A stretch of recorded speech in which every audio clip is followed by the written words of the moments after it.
भैया जिस ट्रेन में जा रहे थे उसका एक्सीडेंट हो गया। क्या? ये कैसे हो गया? ये खबर सुनकर वृंदा खुद को संभाल नहीं पाई।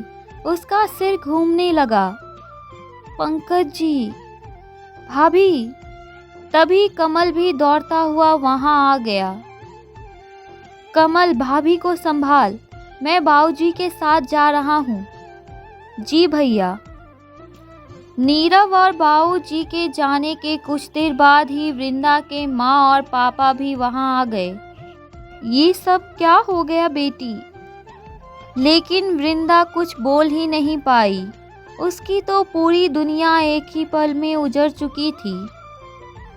जब से भाभी को ये खबर मिली है वो कुछ बोल नहीं रही है।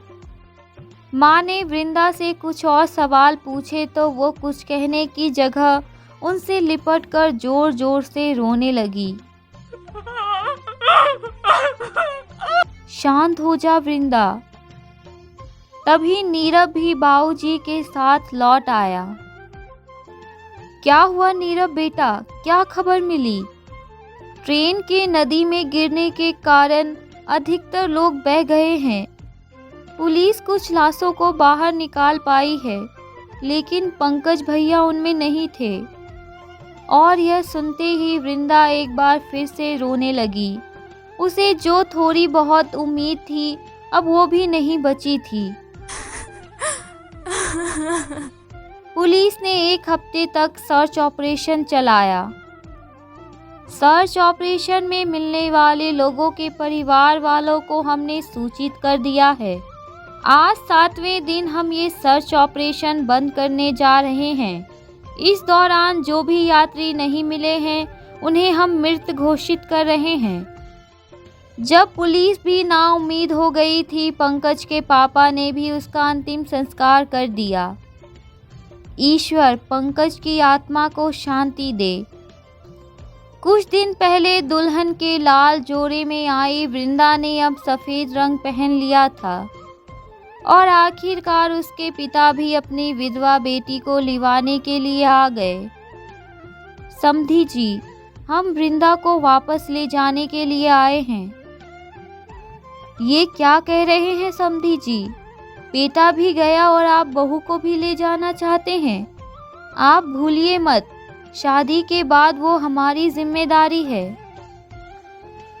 पर वो यहाँ क्या करेगी? हम बहू को चादर डालेंगे। चादर डालने की रस्म के अनुसार अगर एक भाई की मौत हो जाए तो दूसरा भाई उसे चादर उड़ाकर अपना लेता है। ये क्या कह रही हैं आप? ये सब रस्म पुरानी हो गई है। और अगर चादर डालने के बाद लड़का मुकर गया तो? और उसे चादर डालेगा कौन? जवाब मौसी जी ने दिया, जो फिर से वहां आ गई थी। चादर डालने के लिए नीरव है और मेरा बेटा नितिन भी है। आप परेशान ना होइए समधी जी, मैंने वृंदा को हमेशा अपनी बेटी जैसा ही माना है। मैं उसके साथ कुछ भी बुरा नहीं होने दूंगा।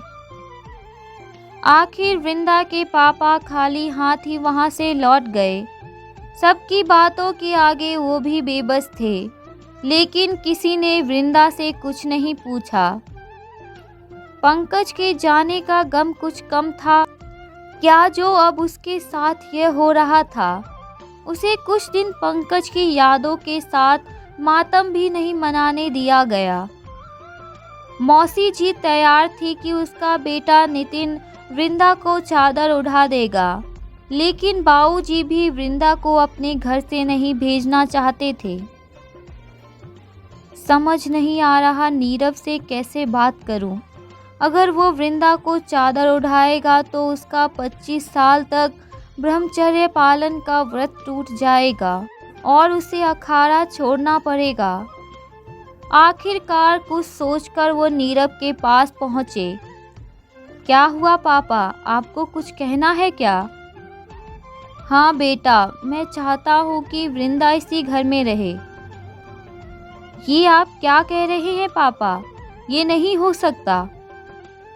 आप जानते हैं कि अगर ऐसा हुआ तो मुझे पहलवान जी का अखाड़ा छोड़ना पड़ जाएगा। और मौसी जी भी वृंदा को अपनाने के लिए तैयार है ना? बस मुझे कुछ नहीं सुनना, वृंदा इसी घर में रहेगी, ये मेरा आखिरी फैसला है। आगे की कहानी अगले वीडियो में। कहानी पसंद आ रही है तो वीडियो को लाइक और चैनल को सब्सक्राइब करना ना भूलें। मिलते हैं अगले वीडियो में।